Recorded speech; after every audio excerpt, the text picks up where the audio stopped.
You're listening to the ESO Network, your station for all things geek.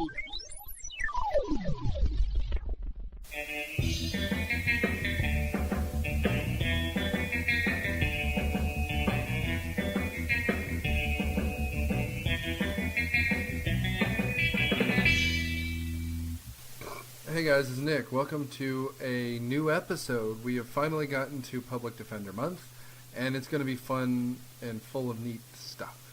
Now, for those of you who listened to our last episode, which was now kind of a while ago, just a quick thing. First, there has been a small change. Due to technical issues, we're going to change the release order slightly, and we're going to start with Inspector Gadget. But don't worry, all the movies that we promised you will come out. They'll just be in a slightly different order. Second, if you're interested, come see Cineprov on 4/20 at the Plaza, where they're going to be doing Fantastic Four, the Roger Corman version, which is awful. So come and enjoy. It's something. Anyway, so stay tuned, and thanks, guys.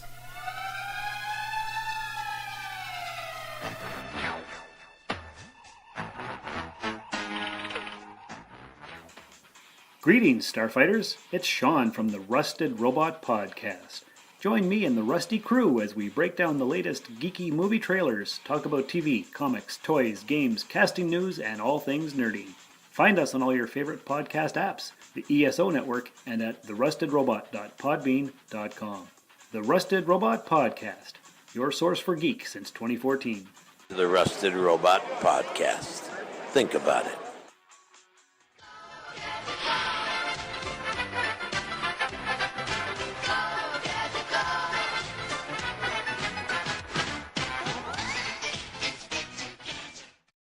Welcome to My Open Defend Your Childhood. This week we watched Circle K, the movie.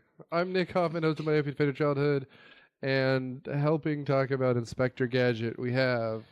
Hello, this is Daniel. There's parts of me that are robotic, but you're going to have to find out which parts later. I'm going to guess his spleen. Matt? Oh my, I am Matthew W. Quinn, and I don't know if I can beat that. I'm Kelsey, Carrie's Angel on Twitter. All right. So, someone called this in. I should have looked this up. Yeah, it doesn't matter. So, I'll play the audio. I'll splice the audio in here. Someone with a terrible Instagram filter called this movie in. Well, it was inevitable because the cartoon was rerun all the time when I was a kid, and then when this movie came out, I remember everybody being excited. There were goddamn Burger King toys about this movie. Well, I remember seeing it when I was a kid. I saw it in the theater. They played it. Oh, I'm sorry. I keep talking over everybody. No, it's fine, Matt. Just... Oh, they played it at summer camp when I was a kid, and I remember thinking that it was amazing. And so when I rewatched it, like recently, I was just like, "Oh no!" Well, I mean, we almost did it last month. Well, I guess actually this hasn't come out yet. We were talking about doing it for an upcoming month for our animation gone bad, animation come to life month, and I was shot down. So I'm happy someone called this one in because this movie is a train wreck. I remember seeing it and remember when I saw it when it came out in '99. So I was in 9th grade. I thought it was one of the worst things I'd ever seen. Were you born a 40-year-old film critic? I guess so. This movie is humorless. This isn't for 9th graders or 8th graders or 7th graders. It's not for kids. It's 78 minutes long, and that's including the credits. It's not that. It's a good length for a kids movie. It's not. Naomi got bored and walked away. Really? Oh wow. She hated this.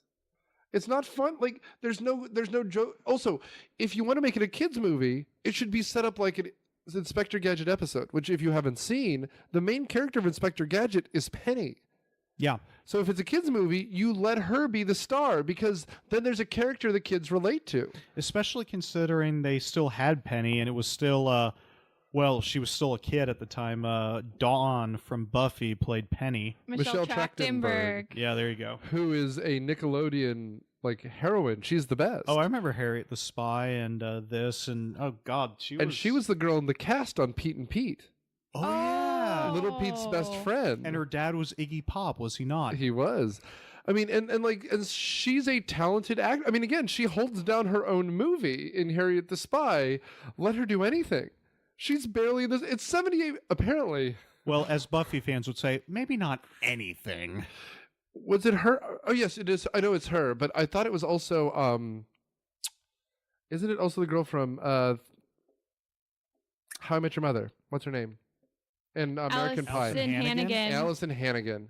I prefer her in that show. Yeah, she was Why- one of the main characters Why in did that everyone show. hate Dawn and Buffy?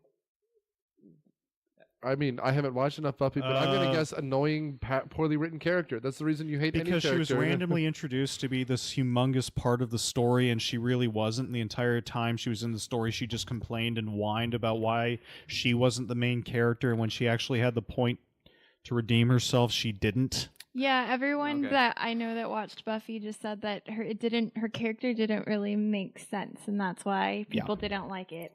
Which isn't really Michelle Trachtenberg's fault, but still, No, I mean, and then that's a the lot of problem. people hold grudges. Well, but she's a talented person. I wish she's in more stuff. Like, it's the same thing I liked about Maura Wilson in Madeline, right? Or Madeline? Matilda. Excuse Matilda. me. You just need to give these kid actors something to do, and generally they're okay. It's a shame that they fade away. Now, hopefully they fade away for the right reasons. Maura Wilson's like, I'd rather write. I think Michelle's still doing some geez, I call her Michelle, like she's my next door neighbor. Tracty. Well, Yeah. she was in 17 again. She's But been what in, else has like, she some- done? She was in this TV movie not too long ago where she played Marina Oswald. Like Patton Oswald's Lee wife? Harvey Oswald. Yeah, like I'm what digging. Matt said. I don't know. Yeah, 'cause I'm I pulling wasn't it sure up. who she was, so I looked her up on IMDb, and her picture on IMDb is an adult, not a kid. Oh, she Well, was yeah, because she's an adult now. She was in the TV version of that Bill O'Reilly book, Killing Kennedy. Oh, that must be it. Yeah. Oh, they made something out of that? They made something out of all of them. Oh, wow. Okay. It's how he pays for his opioids. She's also been in like 18 episodes of Robot Chicken, so she's okay with me. Well, because of Seth Green and her are friends, so Well, I mean, you do Eurotrip with someone, he wasn't in Eurotrip. I just assumed he was in all those shitty movies, I'll be honest. I mean, she's the best part of things she's in, so I have she's in a movie called The Scribbler, for example. I'm sure she's the best thing in The Scribbler. Sounds like someone who like draws. Never, I'm done. Hi. So let's talk about Inspector Gadget, which is a kids movie, which is not for kids. It's So not for anyone, really. it's 78 minutes long, and we start with what everyone wants to burn time: a dream sequence that I didn't realize was a dream sequence because you shouldn't start a 78-minute movie burning 4 minutes of time. Well, originally, according to IMDb, this was like a 110-minute movie, and they cut out a whole bunch of stuff. how do you cut 30 minutes out of this thing? You need to answer any questions. Maybe more scenes of the Uncanny Valley evil Inspector Gadget rampaging around. I'd hope not, because those scenes were terrible. Hey, I give Matt one thing. That's the only time anything happened in this movie. I thought that some of those were funny, like the Godzilla hand puppet. No, well, the hand puppet was funny. The random racism right out of the movie Godzilla, which was only a year and a half before this, by the way, where a Japanese guy goes, "This is why we left Japan."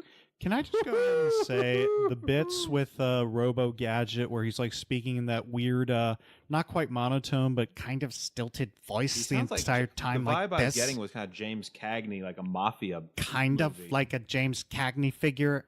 And with those weird fake prosthetic teeth that made him look like Ramani Malek.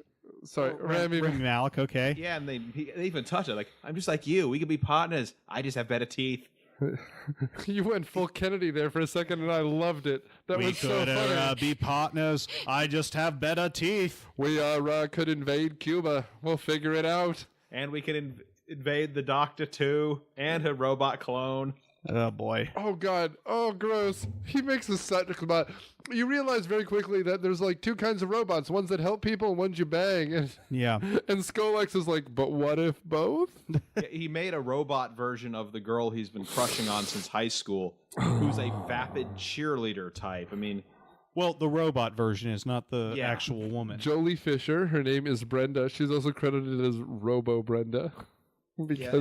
Brenda is a scientist, and the robot version that Skolex like creates a- is only in just one a- scene. Well, It's let's a giant ditz. Yeah, let's do this. Let's go back to the dream sequence. The whole thing is Wait, that- actually, let's go further back. Daniel, you never gave us a plot synopsis. Okay, well, it's about this.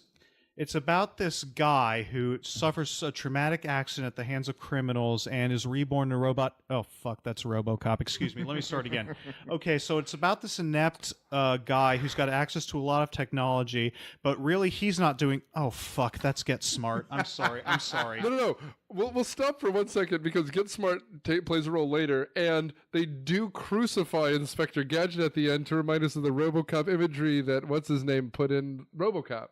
Verhoeven. Because if you talk to Verhoeven always says it's a Jesus movie. Well, because there's the scene of RoboCop walking on water. I mean, how much more obvious can you get? I would like to understand this metaphor. Okay, the actual plot is there's a security guard named John Brown who suffers a traumatic accident where his car blows up and he's in a body cast. At the same time, one of the scientists, or rather the daughter of the scientist who's interested in robotics and prosthetics, who's invented something called, what was it, the Gadget Project? Yep. Is murdered by this rival businessman named Skolex, who also steals some of his technology. Anyway, after Brown gets in that accident, his daughter, Jolie Fisher, Brenda, decides, okay, this is the person we need to upgrade into the $6 million man, and then he becomes Inspector Gadget, and then Skolex is out trying to both defame the Inspector Gadget as this wrong creation and also steal Brenda and her father's technology to use for his own company. So, gentlemen, we can rebuild him? Yeah, we do. We do, with slinkies. And garden hose. And toothpaste. How does he eat? How does he eat? How does he poop? Out of a slinky, I guess. I mean, I don't think we want these questions answered, to be honest. Well, then how does he power? Like, at one point, it seems like... what's his power source? Love, eventually. It turns out it's fucking love. That was so stupid. Love's got the world in motion, and I... Okay, I'll stop. Yeah, like I thought the hero cop dream was fun. He just goes so over dramatic and silly. Oh, yeah, okay. But the whole animated by will, not by thought... Hearts, not by head. Oh, how stupid. Let's go back a bit. The dream sequence he's talking about is a dream that John Brown's having where he starts out as a crossing guard, but eventually runs into the bus from speed and has to save the pedestrians and the passengers on the bus, which includes Brenda and a puppy. And a puppy. And it is also worth note at this point that when he wakes up for the dream, he finds out that I guess Penny finds out that he was not accepted into the police force because 2 years' experience as a security guard is not enough to become a police. And did I mention he was first basing it with a dog? The dog was first basing it with him, let's be honest. Are you asking about consent for a dog? Because this is not a conversation we need on the podcast. But my point in all that is I've met some cops, and I like some cops, and...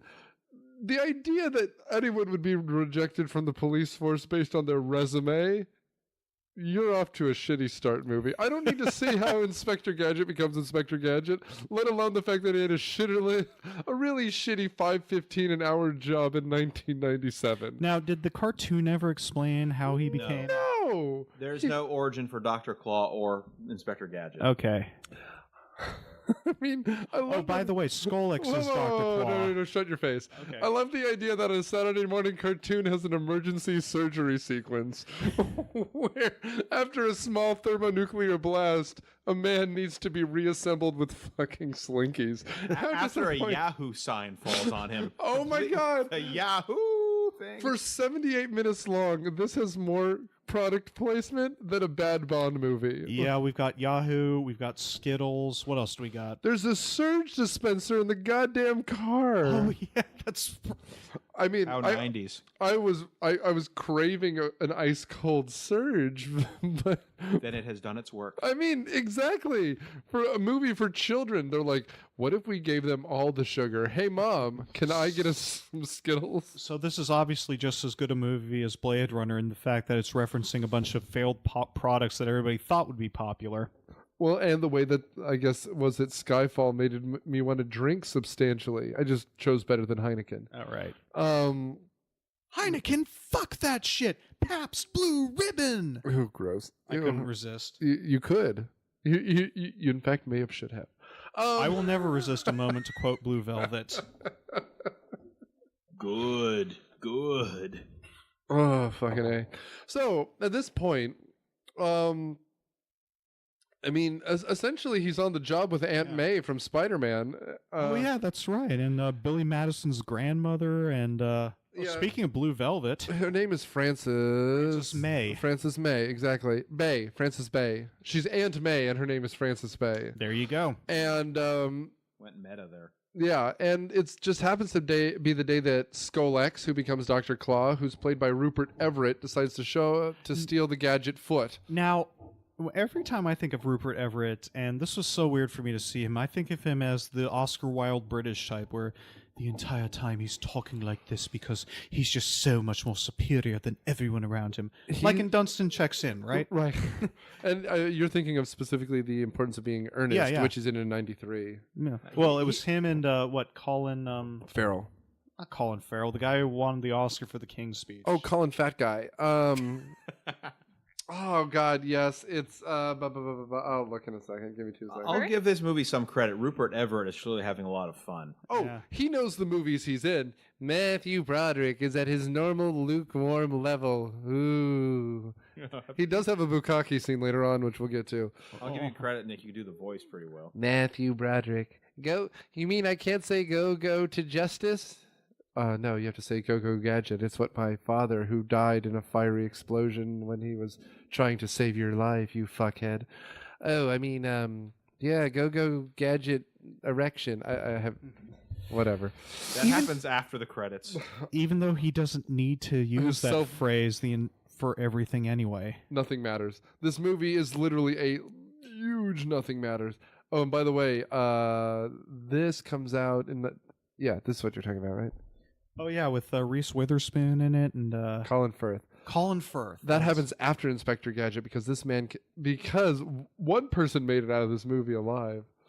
So Inspector Gadget. Well, the whole thing, you're right, is it's a bunch of nothing because between him getting rejected at the police academy, he shows up. There's that scene with Jolie Fisher and the older scientist trying to move a robotic foot with their mind.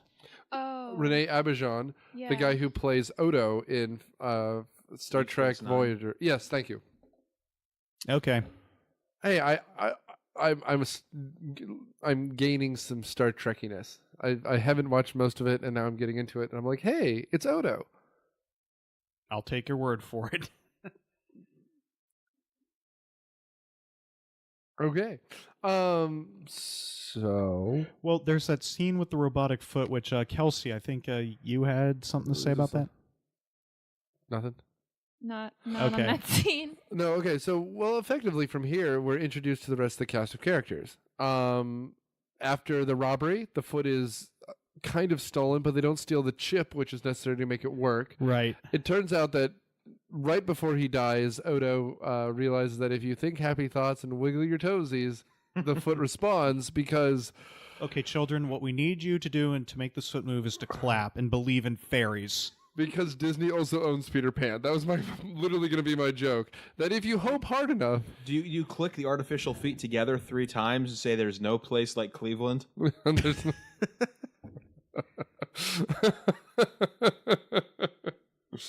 Oh, hell. So is the foot basically like Tinkerbell then, and it dies if it's not the center of attention? Basically. Which kind of was what happens. When it's not given enough love, it electrocutes a fat guy, which I'm pretty sure is in the Peter Pan movie.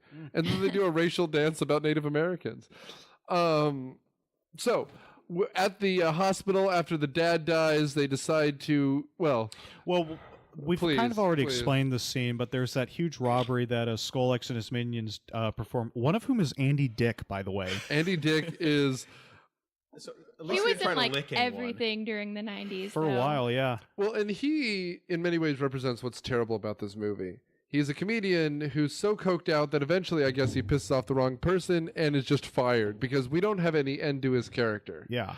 Second, he has the tall, crazy hair like he's Beekman from Beekman's World, or specifically Kramer from Seinfeld, and so he's Dr. Kramer in the credits. No.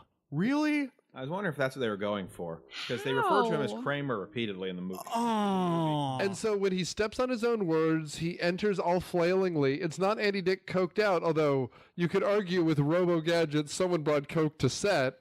It's because he's supposed to be being Kramer in a movie that came out again a year after Seinfeld was off the air. It's 99. It's the year that Seinfeld literally has just entered syndication. Yeah. It's the biggest thing that happened when they were filming was that it left the air. Also, do you want to take a guess at how much this movie cost to make? Ooh, I'm gonna say a solid 50 million. 100 million? I can't even think of a number. I'm just going to say way too much. 75. Oh my God! right In between today's you money, guys. it's $125 million. How much money did it make? Nothing. Not very much. It went all up. It went all up Andy Dick's nose. This killed Matthew Broderick's career, and I'm convinced that this movie cost Matthew Broderick an Oscar nomination for Election, Which is a good movie. which came out the same year, and he was amazing in it, and he should have gotten a supporting actor nomination. But then everyone's like, "Oh God, that guy was Inspector Gadget." No, It made a lifetime budget of 97. Oh, Box Office Mojo says the budget was 90 million, which means it lost so much money because it was at least 10 million on advertising. Oh, but in the comedy quote bumbling category, it's number 3. But how many are in that category? Like 3? 39. Oh, what's okay. number 1? It beat Police Academy 7 and Ernest Rides Again. What's and number 1? and 3 movies by Larry the Cable Guy. Paul Blart Mall Cop is number 1 with Oh, 146 million. Oh. Now that's clearly a deserving title That's right why I there. have in my notes Mall Cop with Delusions of Grandeur, because that's all this character is. That would be such a better movie if it was Paul Blart Mall Cop, but with Inspector Gadget, and people were kind of almost dying because he turned on a helicopter in a crowded mall. Now there's 2 things about this. First, Penny's introduced right after Uncle John wakes up, which we never find out like who her parents are or why she's living with this inept security guard. So. But you don't find out in the cartoon either, do you? But No, he doesn't you have a name in the cartoon. Like, I mean, to your point, we shouldn't care, right? Mhm. But to his point, if you're going to ask questions like whether or not he has a penis, which they answer later, by the way, and why he becomes Inspector Gadget, you need to answer any questions, right? You either don't answer anything or answer nothing, right? Like, you gotta choose. Well, the other big thing is we already went over like the scene where the Yahoo sign falls on him, his car explodes, and a bowling ball like goes out through the car and lands on Skolex's hand, and that's the hand that becomes the claw. Mm-hmm. He's in the hospital. They automatically decide, okay, he's the person that we need to upgrade and stick garden hoses in him for his intestines. Who's consenting on his behalf to that procedure? Well, his next of kin is like a middle schooler.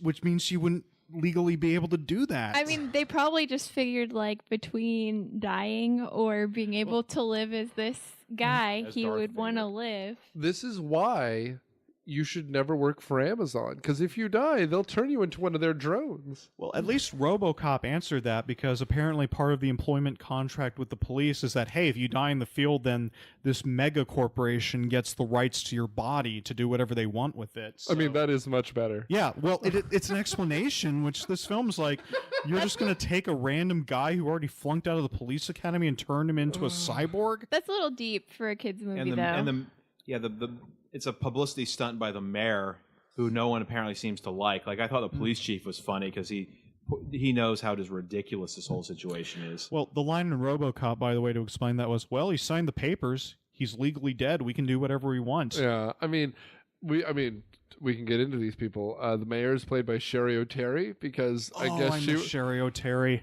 she was available. Let's just say that. It's 99. She was available. Well, between that and those Spartan sketches on Saturday Night Live. Oh, she's funny. They just don't give her anything to do, and that's kind of the problem. Like, they hired a good cast, just no one has anything to do. This is there were some jokes I thought here and there were funny, but the script overall is just so bad. I mean, the character is so stupid, it's hard to sympathize with him. you were probably the only one who was like closest to me in age. Did you watch this show? Some. Yeah.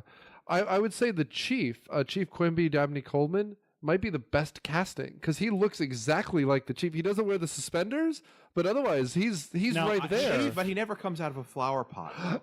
The Chief had Why not doesn't gone he? gray. The chief had not gone gray. Well, the chief is probably supposed to be a more straight man to all the stupidity going on around here, so him coming out of a flower pot might be too much. The chief only existed for two reasons, the cartoon. It was to pass along a mission that would self-destruct, which means it blew up in his face. Yeah. And then he'd show up at the end saying, okay, it's okay. Everything's resolved. We caught all the bad guys. You're good. Stop bouncing. Hey, no, I'm with Matt here. He's the best character in this, and he should have been given more. Now, you're right. He should have been hiding in a file cabinet at one point. Like, he should have been doing that bit from Spy Hard for most of the movie. But Dabney Coleman's perfect. This movie just... Every time someone like throws the inside curve, they swing and miss. Give anyone anything to do. Christ, I only remember one. There's only a few jokes I remember from the original cartoon, and this is one of them where the chief emerges from a tight trash can, and they're like, "Well, how did you get in there?" Slowly. So at this point, Inspector Gadget is literally Inspector Gadget. Yeah. Well, he wakes up, and then his fingertips fall off. It sounds a lot more horrifying than it is because this is all just bad CGI and like. No, it's because you're thinking of David Cronenberg's Inspector Gadget. Oh, that better movie. Well, or Clive Barker's Inspector Gadget. Same thing, really. But I mean, the power of love that is making him thrive. Like just a beating heart inside of a corpse, like Lord Grievous in Star Wars. A screwdriver got in the telepod. It is not 911 that calls us. It is desire. It's just a spawn. Like, I have come because I represent the darkness. Do I really look like a man who cares what Craftsman Tools thinks? I need to tweet this to all the Hellraiser feeds. This is go gonna be for fun. it. Do it. They might tweet at us. Go ahead. Well, he wakes up, and it's one of those things where he's disoriented and he's falling over because his head's too heavy because it's filled with machinery. And his fingertips fall off, and there's like a bubble wand that comes out, a pen that comes out, and one of those little like safety scissors on the pocket knife comes out, and he's just like, "What have they got me on?" I would be terrified. He has one joke that was kind of fun. He's like, "I'm a hardware store." That's not really so much a joke as much as Just it is an a description. But it's a funny observation. Matt, you need to lean in. I can't hear you well. Okay. When he wakes up, I think there's a line where he's like, "Oh, I'm not me anymore. I'm a hardware store." I thought that was actually pretty funny. That's not so much a joke though as it is an observation. Yeah, Funny he's just observation. like literally describing what is going on. Well, we just witnessed like nurses carrying wheelbarrows full of hose into an OR. I mean, and After making an English patient joke too. yeah. I will give Matt one thing here because again, I don't think he's wrong. I think the problem is though they cast the wrong person. Maybe Who'd be better? I don't know. 96. You're paying $75 million. You get Jim Carrey. He was well. They originally, according to IMDb, asked him and the Farrelly brothers as the directors, but that fell through. But that's what you need here because like Matthew Broderick is a flat character, and frankly, nowadays you do Steve Carell because it's the Get Smart role. It's the one who's confident and over the top, but he doesn't know exactly what he's doing, right? Like, yeah. Well, even then, So the Dunning-Kruger effect, basically. that's the whole character. Well, even then, though, I've only ever seen the Get Smart movie with Steve Carell in it. He wasn't utterly incompetent. He was just way out of his league. Well, and that's what Leslie Nielsen is, right? Like, and it's the sublime self-righteousness that he needs. It's just he doesn't know what he's doing, and when he's going, go, gadget umbrella, it shouldn't work, but it does sometimes, and that only helps. Yeah. I don't know. Anyway, please. You do know that the guy who was Max Smart in the original TV show is the voice of Inspector Gadget. That's why I keep right? doing it. Yeah. And in this role, he has a cameo. Yes. He's Brain the dog in the end credits because there were like 4 or 5 end credit scenes. We'll get there when we get there. we'll never get there. I mean, I feel like if they'd cast a different actor for like instead of Matthew Broderick, it could have been like the Naked Gun kind of movie kind of vibe. Like that I feel like that would have been better. It's trying so hard to be straight though, and whereas the Naked Gun, knows that it's just ridiculous. Exactly. Like it wasn't. Yeah, I mean, they would have had to take themselves less seriously, but I think it would have been a better movie if they'd gone that angle. Well, the times they did take themselves less seriously, which was when they introduced the Gadget Mobile, which I don't know if that was in the cartoon or not. It was, but it didn't talk. The Gadget Mobile just was a car. It didn't talk in the cartoon? Nope, it was a car that was a car, and then it turned into a van. Yeah, this was like Kit from Knight Rider crossed with Jazz from the animated Transformers. That's voiced exactly by right. D.L. Hughley, who back in the 90s I would have bet money was Chris Rock. And he used to also have a career, which he does not anymore. Sic transit mundi gloria. Latin. I mean, here's the thing about all of it. He saves the day, and I hate it. Right? Because the car is the one who actually captures bad guys. He's the one who actually drives them to the right location. He's the one that finds Gadget when he's literally murdered.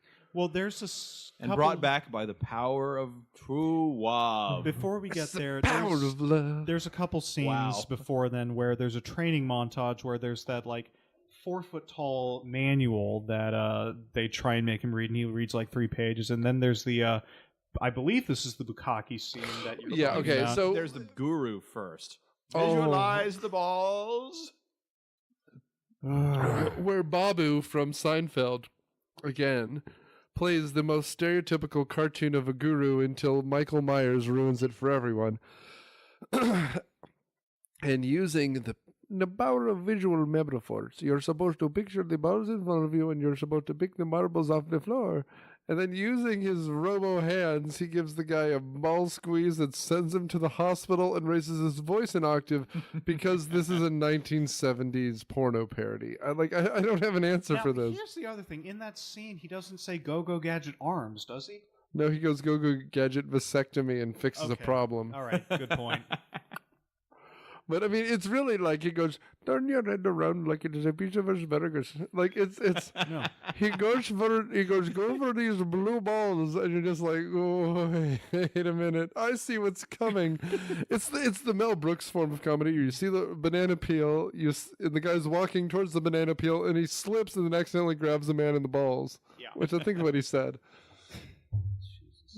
Oh, come on, that was funny. I thought it was pretty funny. Because you're my favorite, man. It's kind of ruined, though, because his eyes pop out of his sockets like it's a cartoon, which it would have made sense in animation, but here it's just like, oh my god, what the hell are they doing to this? It's a kid's movie. Who gives a shit? Here's the thing. In Pixar, if Andy is having a Toy Story birthday party, it's not like a kid's going to slide down the stairs and kick him in the balls. Yeah. It's the same rating. No. I just mean about the eyes popping out thing, about how like why did they put that in there? Because it's not because it's a kids movie and it's like over dramatic and it's funny. They have some of those eyeball popping scenes later, like when Gadget is chasing the 2 escaped convicts and one of them face plants on the cement. And he also has an eye-popping scene when Jolie Fisher asks him if his self-lubricating piston is active. And he goes, it's fully functional. Because someone has seen Star Trek The Next Generation, and Data says, I am fully functional. Kid movie we're talking about? I'm going to agree with you, Kelsey. It is a kid movie and you can do silly shit like this. I just wish it was more consistent.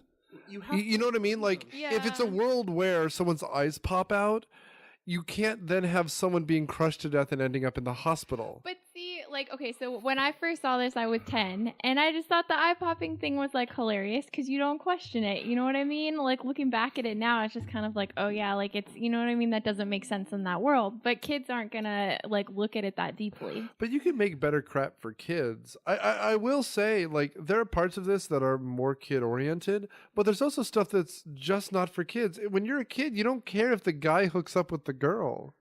You don't understand all of D.L. Hughley's asides about how he's an employee of Disney. Or that that's weird. There's a lot of scenes where they just look at the camera and goes, we can't kill you. It's a Disney movie. Of Yeah, there's some fun with the fourth wall here and there. I think of all the movies we've seen, George of the Jungle is the only one that's really earned those moments because it's consistently silly and it's not over the top. Yeah, it made more sense than George and the Jungle. Like, it felt more natural in George of the Jungle. With Jolie Fisher as well. Well, all those moments in George of the Jungle end up charming. Like she's not in George of the Jungle. Who's the girl? That's whoever's in Knocked Up and Judd Apatow's wife. I have no idea what her name is, but it's a different person. Jolie Apatow. Sorry, go ahead. I didn't mean to interrupt everything. Okay, like in George of the Jungle, even the cartoonish moments where he's like speeding on a vine at supersonic speeds, or like when there's all those random cartoon moments, the world that can happen in is established. I mean, here they're trying to at least be somewhat realistic during the first act, and then they decide after he becomes Inspector Gadget, oh, well, now it's a cartoon, so none of this has any weight. Well, because we start the movie, too, effectively with a brutal murder of an old man sitting in a chair. Yeah. By robots. And again, like... If you're gonna do the cartoon thing, have him wounded, and then at the end he comes back to the movie, right? Like, you can't introduce both things all the time. Mm-hmm. And I agree, do the mask thing and make it cartoonish. You just have to make him cartoonish the whole time, or maybe he's the only one who can be cartoonish. I know. I'm not saying that was like a great choice to not be consistent. I'm just saying I could see why. Never mind. No. Yeah. You are right. I just wish they had made that decision. Yes. In a 78-minute long movie, make any decision. This movie is clearly cut to shreds, and in the end, you just feel like, oh, this guy was directing this day. And this guy was directing a different day. By the way, did you look at this director? Because I know I told Daniel about this. I think I might have looked at something. I think he had like one Cool as Ice. He directed the Cool as Ice movie by Vanilla Ice. He also directed 3 music videos, including the Michael Jackson Jam music video. The one with Michael Jordan in it? Indeed. And 15 videos for Playboy, including Damsels in Distress. And what was the one I sent you? Oh, God. You can't see this, but my eyebrows are going up. And so Disney hired a guy who did a lot of Disney. Honestly, his Playboy background probably makes the most sense. Like, now the movie makes so much more sense to me. You mean the Playboy, or the Jolie Fisher being a cheerleader thing makes more sense? The Robo Brenda, like, I could, now that I find out that he did the Playboy stuff, I'm like, oh, okay, that makes more sense. I mean, Disney subsidiaries were hiring Larry Clark to direct X-rated movies back in the 90s, so why not? Yeah, he's known for, the 4 things he's known for on IMDb are Inspector Gadget, Cool as Ice, Playboy Farmer's Daughters, and Wet and Wild.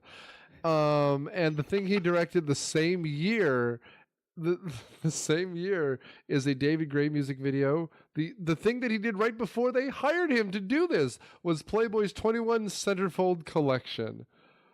And a movie called Lusty Liaisons. That's the one you sent me. Lusty Liaisons 2, in fact, in 1994, which is only notable because its writing credits are the most amazing writing credits I've ever seen, including Giovanni Boccaccio, the guy who wrote the Decameron in English folklore, and Jean de La Fontaine, who's a French guy from the medieval period as well. I think some of those are pseudonyms. Well, either that or there are a bunch of immortal medieval writers roaming around writing B movies and porno films this day, and maybe every so often they meet in a parking deck and try and cut each other's heads off. I mean, to be fair, Highlander Porno Edition might be the best thing you've pitched tonight. And secondarily, if you've ever read the Canterbury Tales, The Miller's Tale is essentially a porno parody. So pretty much. It's the best.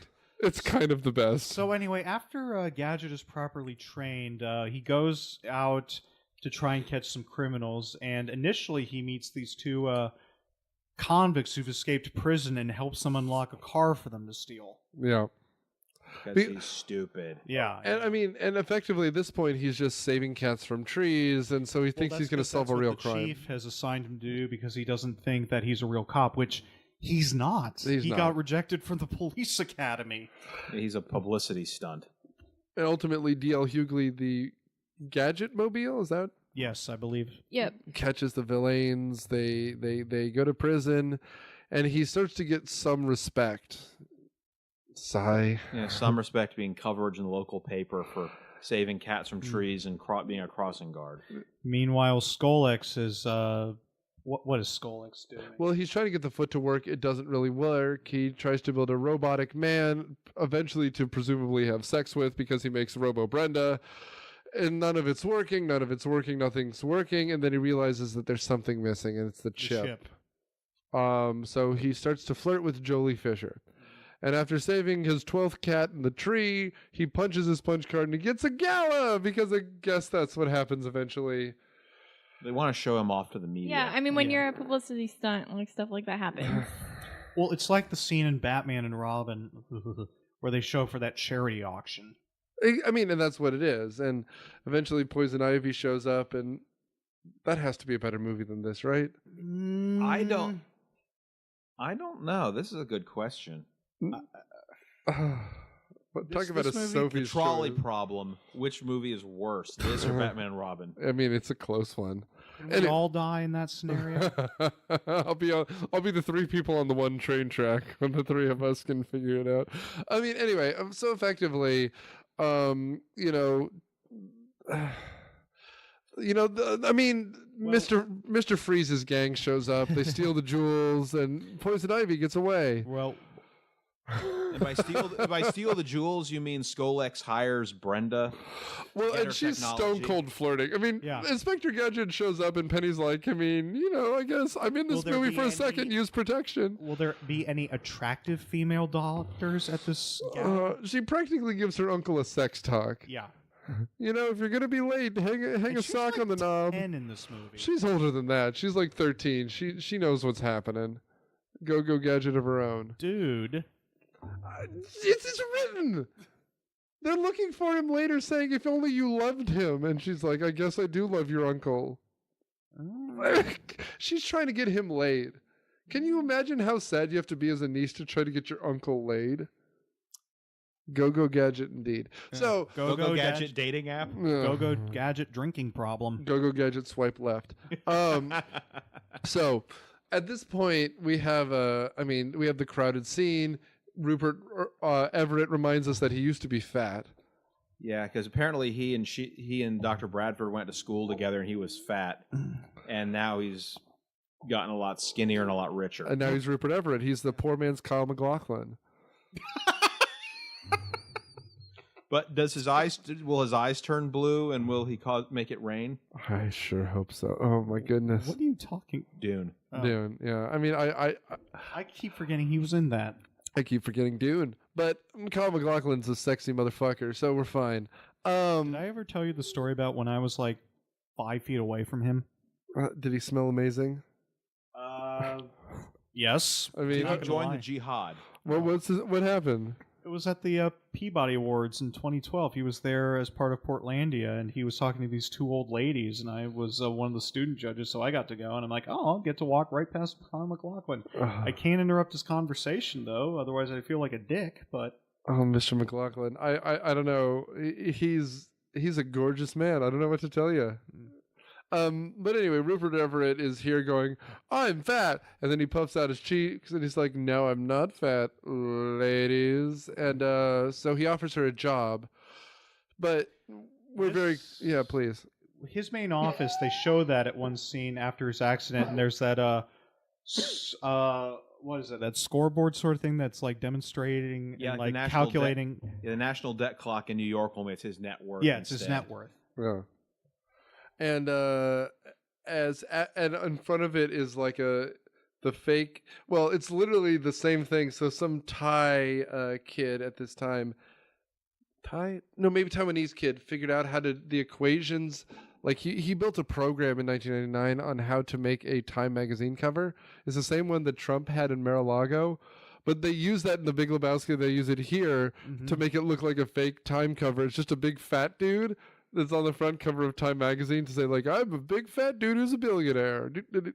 Right? Like, that's the gag. They also have a sharper image catalog with Inspector Gadget in it. Oh, gross. Which is gross because that means you can buy your own Inspector Gadget, which is just a fancy European sex toy. For 3 times its proper price. Which sounds like Inspector Clouseau, or nowadays it'd be voiced by Benedict Cumberbatch. Oh, and Benedict Cumberbatch is Inspector Gadget. Better casting decision right there. But can he still act like a doofus? No. See, the thing is, you have your problem with your Cumberbatches. You needed the Martin Freeman would be a great Inspector Gadget, right? The guy who plays Watson in Sherlock, the guy who's the guy who was Bilbo in the Hobbit movies. Because you need a straight man, right? He needs the overly confident side. I mean, if you want a silly person, you get Matt Smith. Mm. He'll do your goofy anything. But will Inspector Gadget wear a fez? Fezzes are cool. You know, they just released the trailer as we record this of Matt Smith as Charles Manson, right? I mean, I haven't joined a cult in a while.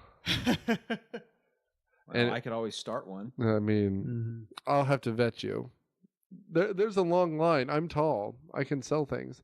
I told my students when I started this term, I was like, so I'm another tall white male who's going to teach you social studies this term, so enjoy that. Anyway, I mean, I don't even care where we are. We're getting all kinds of we're at the... She's joined the corporation, and he's rummaging through her files to find the secret to the technology. Right. I believe we're at the scene where he goes to Quimby and asks... Did I just say Quimby?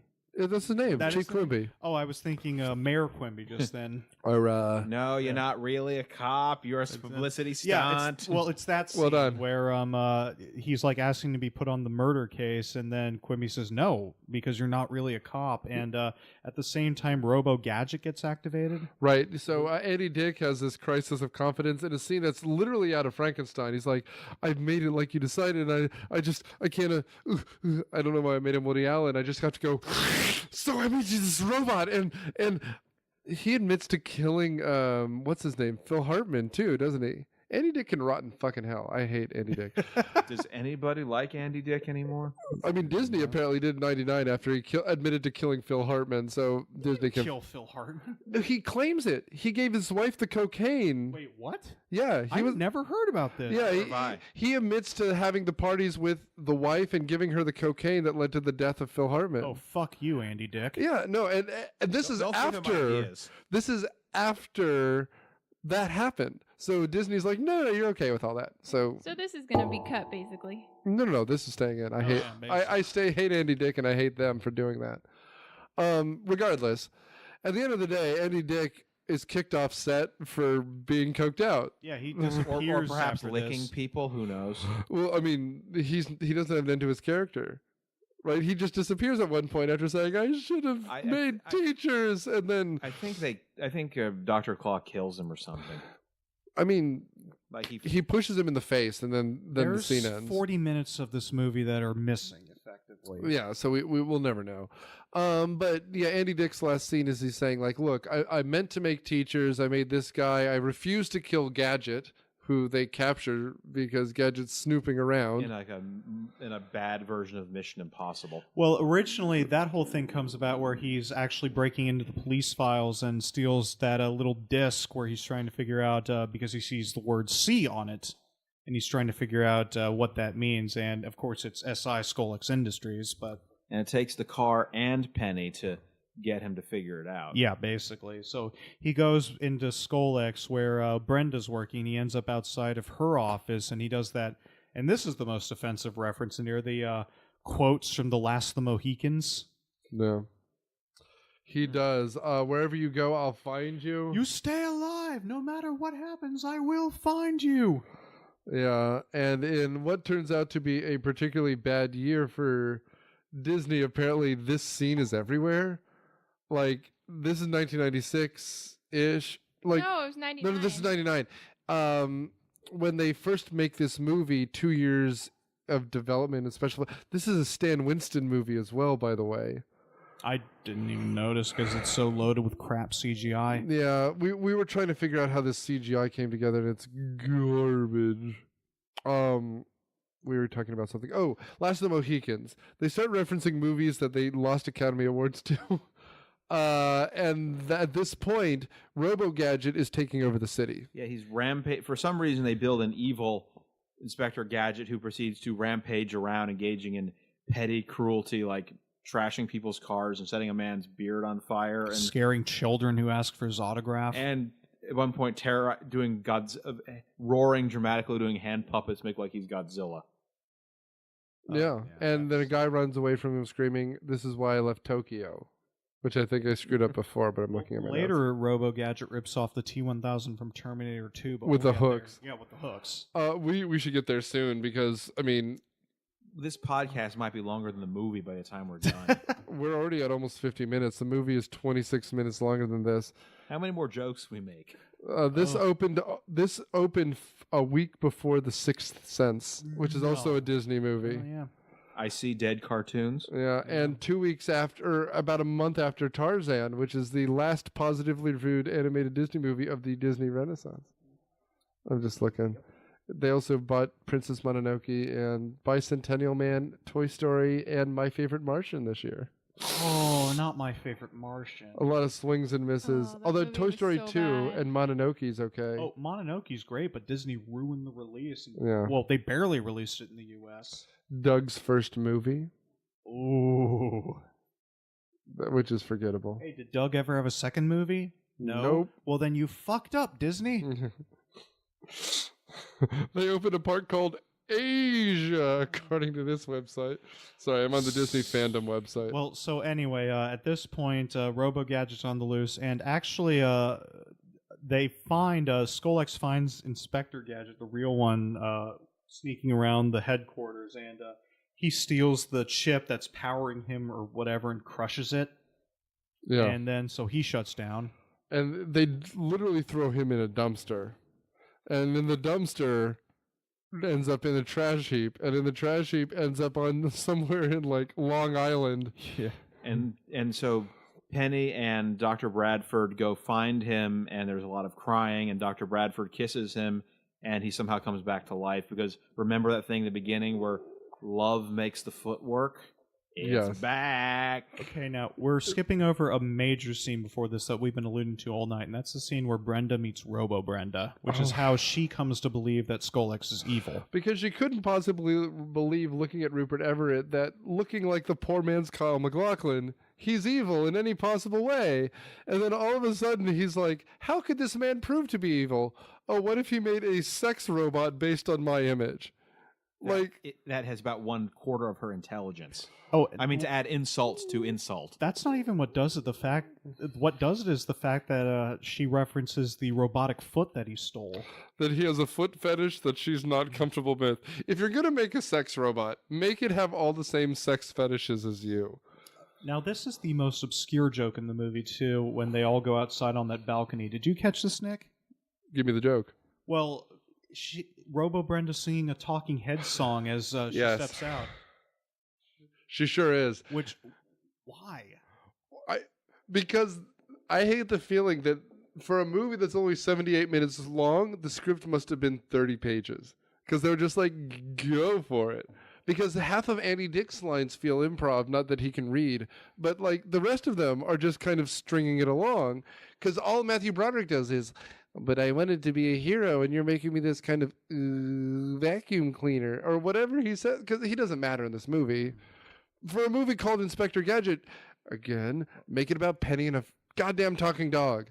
You know, isn't that the whole point? Is that Penny is the brains of the operation? Yes. And a dog named Brain, who's also the brain of the operation.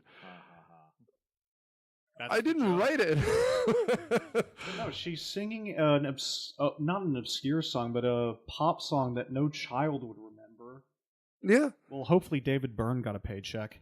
Hey, I'll take anytime, David. I wonder if they tried to make a Disney movie with him and it fell through. So they're like, here. What did David Byrne Disney movie look like? A Fantasia 2000 segment, With all ancient Chinese music. and they're burning down the house. Okay.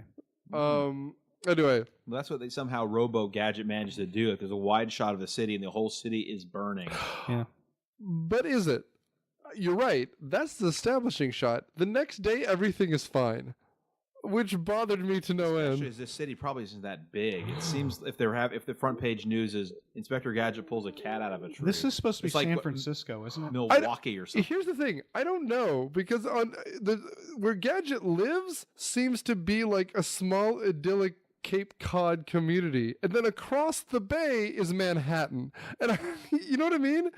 And so to your point, like, if it was going to be what Kelsey said earlier, which is like a big cartoon with googly eyes, you should just have two like trash men at the end going, man, that was a long night, as they fix the entire city, as they wally up all the garbage. But they don't. They just forget the fact that the CGI did one thing one day. This movie is held together with glue. It should have been a Disney short. It should have been like a live-action series of 3 episodes. Or a pilot to a revival of the cartoon.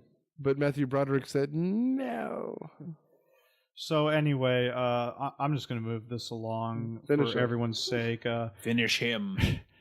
Gadget comes back to life in the junkyard, and he has a confrontation with Robo Gadget, where he somehow manages to pull Robo Gadget's head off. And then there's a like a little pull tab that says "Do not pull." Yeah. Yeah, and then throws him off the Golden Gate Bridge. So I guess this is San Francisco. That's why I thought it was San Francisco. But anyway, well, he throws the head off. The body just goes off running, which is the end credits. Yeah. Also, it's the way that some people just throw like a cold glass of water on a joke. He's like, "Hey, partner, I want you to dance," and he goes, "Well, I have been taking lessons." It's not a joke. Just get shot at, man. Well, plus the close-ups of Robo Gadget looking like Jimmy Cagney with machine guns. They're just wrong.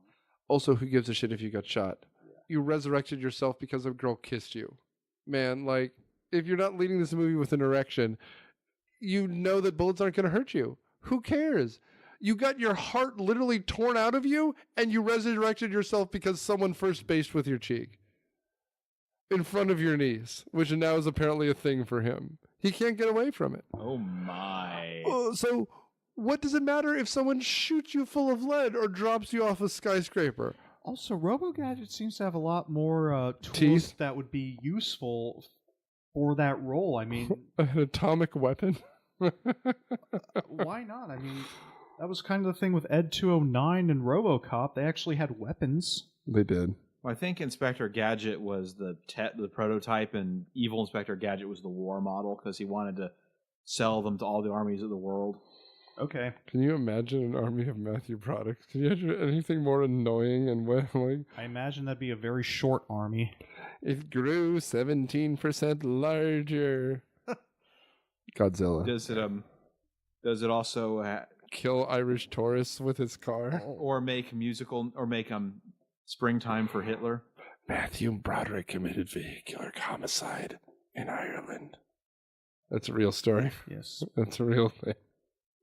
Oh, I thought that was a joke, and I was no. waiting for the punchline, and I was like, wait, what? That comes up in all the Matthew Broderick movies we've done. Matthew Broderick killed like 2 people in Ireland, and he got off because he was a celebrity, so I have no respect for him. Was it Ireland or Northern Ireland?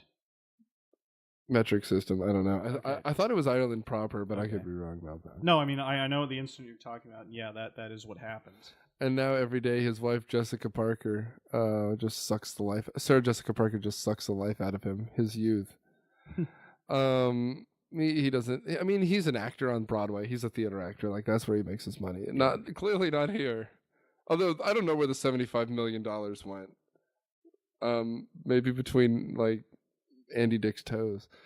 The movie ends after he cuts the head off of whatever, and Skolex is arrested by, effectively, again, the car. The car saves the actual day. Well, there's that whole helicopter chase sequence where he's trying to kidnap Brenda, and then Gadget uses a pen to disable the helicopter. Where the guru comes back and he goes, use your mind to picture where this ring is going to go.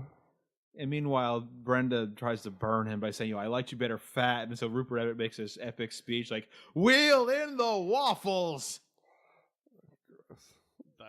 I mean, you're right. It's the best line he delivers before fat guy laughs at her. And then, I mean, the movie ends after Go-Go Gadget fails to do anything until he finally releases a parasol. Yeah. And lands softly in a pool, face planting into a very Saddam Hussein-esque statue of Skolex, knocking it down and ending up in the water. And then, of course, after Skolex gets in the car, we get the I'll get you next time line. Right. And he does have a cat the whole time, which appears and disappears throughout the movie. And Gadget, this is when we have the sex scene. The first sexual scene we had is when Gadget is learning his tools, and she says, try saying go Gadget and attempting something in that manual, which you definitely didn't read, but you pretended to read. And he says, go Gadget, helicopter, and it just starts shooting foam in her face for about 30 seconds. It's blue toothpaste. And she's having way too much. Go Gadget oil slick. And she is having way too much fun when that happens. I expect her to be kind of grossed out, but she's laughing the whole time. After lubrication failed, he sprayed her in the face. And so this end scene, she starts asking about his components and like if his like metronome is still ticking, and then if his self-lubricating piston is still working as she's making love eyes at him, and then his hat turns into a heart and starts like beating faster. And then she realizes that it wasn't just Skolex that made a sex spot. And then we cut to credits.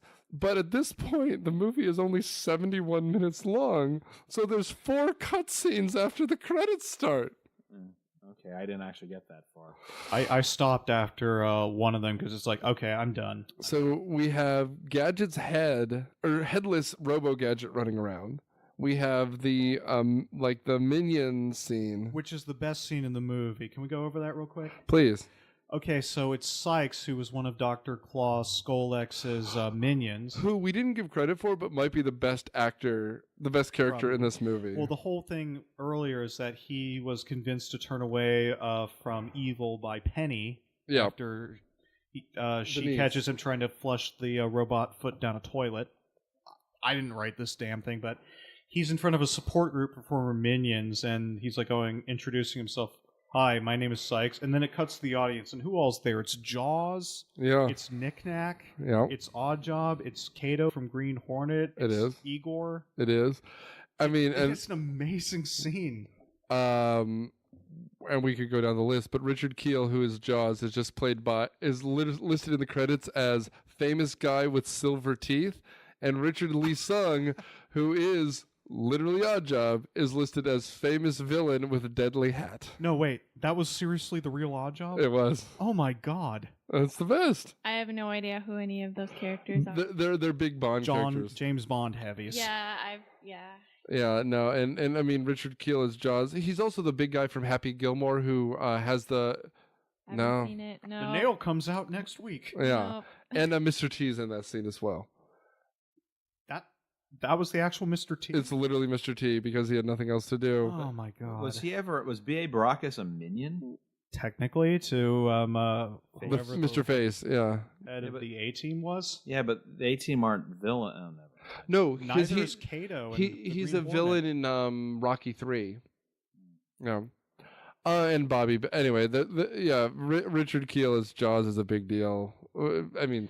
There's one other weird cut scene that they show after the credits, and that's Robo Brenda's exercise tape. Oh, yeah, I remember that one, yeah. Eventually, we get this cut scene with Michelle Trachtenberg talking to Brain, and Brain's voice is the guy who played the voice of Inspector Gadget in the cartoon. It's Don Adams. Don Adams, who's also... Maxwell Smart. Yeah, from Get Smart. But the last shot of the actual movie is Brenda kissing Inspector Gadget, and he shoots off a firework out of his crotch. Out of his foot, wasn't it? It's foot. You're right. Sorry. And then, meanwhile, the car starts trying to hit on a female Volkswagen by saying, "Hey, I can speak German." Hey, Fraulein. So we end up with car sex as well. So great. So fantastic. I shut the movie off during the end credits when they brought the Gadget Mobile back to start talking again, and I'm like, I'm done. I'm out. Yeah. I don't care. Because from what I remembered, it was just a bunch more meta stuff about how he's a Disney employee, and I'm like, whatever. You've just wasted 78 minutes of my time. Yeah. Richard Kiel was in a Disney movie. He was in Tangled, so you might know him from Tangled. Who was he in Tangled? He plays Vlad in Tangled. Oh, that's one of the villains in the bar, right? Like ceramic unicorn. Yeah, he's a shockingly tall person. He's like 7'1", and so in Bond movies they give him metal teeth, so he smiles, he can bite through metal. But in one of the movies, he shows up in two, and one of them he's completely silent, and then the other one he meets this like a mousy little blonde nerd that he falls in love with. Who, closing the circle, was in a Playboy centerfold movie directed by the guy who directed Inspector Gadget. Maybe that's how he found Richard Kiel. So, full circle. Anyway, so we're out of time. We've talked almost as long as this movie is. We'll go around the horn. Danny boy. Boy. Look, I don't necessarily think the cartoon was that great. I did watch it back in the day when it was in reruns all the time, but it was more of a distraction than anything else. If you've got great memories of the cartoon, then good for you. But this is just not the way to turn that into a movie. I mean, this is just full of a bunch of lifeless characters, and what's there doesn't really resemble what was in the cartoon in the first place. So I don't know. I honestly think they should have made a CGI Pixar movie out of this if they really wanted to do it. Get Dot Adams back, because maybe that would have been something. But as it stands, it's just like, well, we've pre-sold the toys to Burger King, so let's go ahead and shoot 80 minutes of crap. Yeah. Matt? Don't bother. There are a few jokes I thought were funny, but this is a waste of time. Go play outside. Kels? It was so sad rewatching it because, like, when I saw it the first time I was 10, like, they played it at summer camp. Like, we all thought it was the greatest. And then I rewatched it, like, for this, and I was just like, oh no. I mean, like, they had some good actors and actresses. They just didn't, like Nick said, they didn't give them stuff to do. Yeah. So, I mean, I think it could have been better. Not great. Anything could be better, but they didn't. This, to me, is one of the stupidest movies we've done.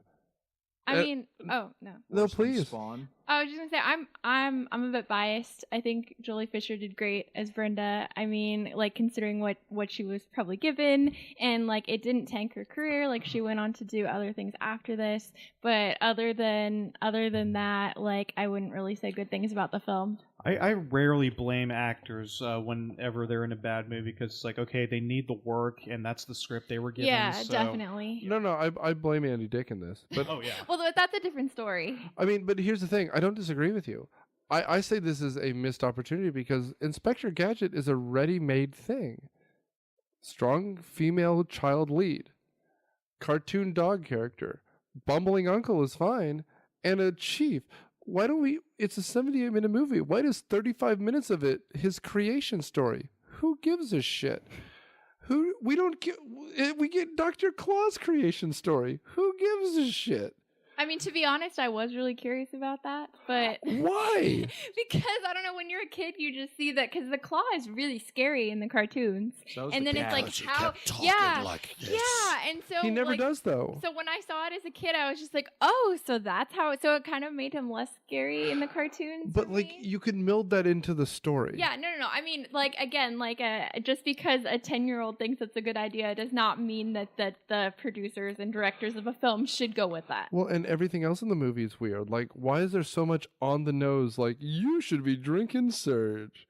Like, all of it just feels like Disney needed money. Like, that's where the $75 million came from. It didn't come from Disney. It came from these incredibly weird on the nose sponsorships. Isn't that a very 90s thing, though? I feel like that happened a lot in the 90s. Well, not in Disney though. This must have been someone's like failed project, because I don't like the next week we're doing Man of the House. That's not there.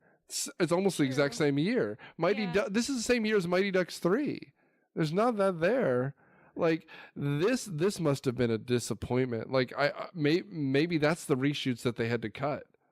That, like, the gadget car literally uses Skittles at one point to foil a villain. Like, that's a tragedy. But I mean, I'm not by any means comparing the quality level to this, but like E.T., like with the Reese's Pieces, maybe they were hoping that Skittles would catch on that way. Well, that was a novelty when E.T. did it, and in fact, a lot of people turned E.T. down in this case. Yeah, people didn't want the sponsorship because they wanted to use peanut M&Ms. They wanted to use M&Ms, and M&M said no. Like, this is the other way around. This is like maybe we'll fund your project if. And this is the height of Eisner, so a bad idea of being funded by someone else, hell, we'll make the Europeans pay. Like, I mean, like, all in all, a bad movie, and we're gonna make the Europeans pay for it.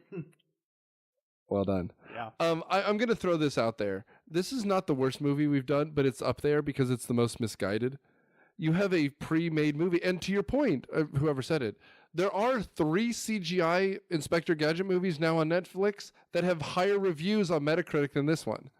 RoboCop. RoboCop is the Inspector Gadget movie. The RoboCop animated show has a better Metacritic score than this movie. Whoa. They made CGI Inspector Gadget movies? There's an entire Inspector Gadget TV show on Netflix right now. A new one? Yes. The thing that I don't understand, though, is that if this tanked so badly in the box office, why did they make a second one? Because there's an Inspector Gadget 2. Because the next one's just as much corporately sponsored. And it was direct-to-video, so the budget wasn't nearly as high. The budget for that is less than $10 million, and it stars French Stewart instead of Matthew Broderick, and he's the most named actor. Oh, okay. There's no CGI in it either. It's all practical effects based on old, costumes. It's the worst thing. I watched 10 minutes of it, I turned it off. My dignity's worth more than that. Are you sure? No. I mean, trust me, I've read teacher reviews. Anyway, at the end of the day, this is the most misguided film we've made. Spawn was a guy with a dream. I think it's better than this. Fern Gully at least had a message. This doesn't have a message. I will never rewatch this. It's a waste of $3, and it's barely an hour. This podcast is going to be 6 minutes shorter than the movie. So next week, we're talking about our final listener request month episode from someone I need to look up because I don't remember off the top of my head. I apologize, buddy. But it's Man of the House. We got it on our Facebook page as a direct message. A Jonathan Taylor Thomas and Chevy Chase movie from the mid-90s when both of those names still mattered. I remember Man of the House. Me too. Yeah, I do too. I saw this one. I don't know if I saw it in theaters, but I definitely saw it right after it came out. I had a soft case. I did. I had the clamshell soft case. Yeah, I know. So stay tuned next week and every future week as we put a piece of your past on trial. Thanks, guys.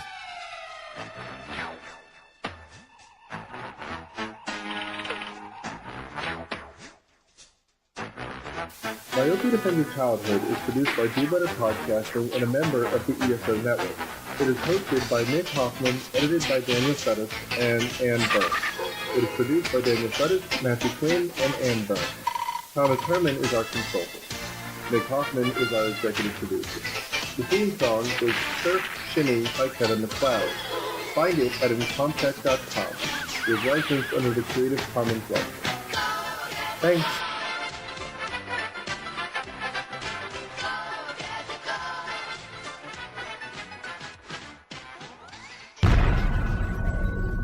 This has been a broadcast of the ESO Network. Be part of the crew and help support our shows by donating to our ESO Patreon or by shopping through Amazon.com or the TeePublic store, which can all be found at www.esonetwork.com. The ESO Network, your station for all things geek.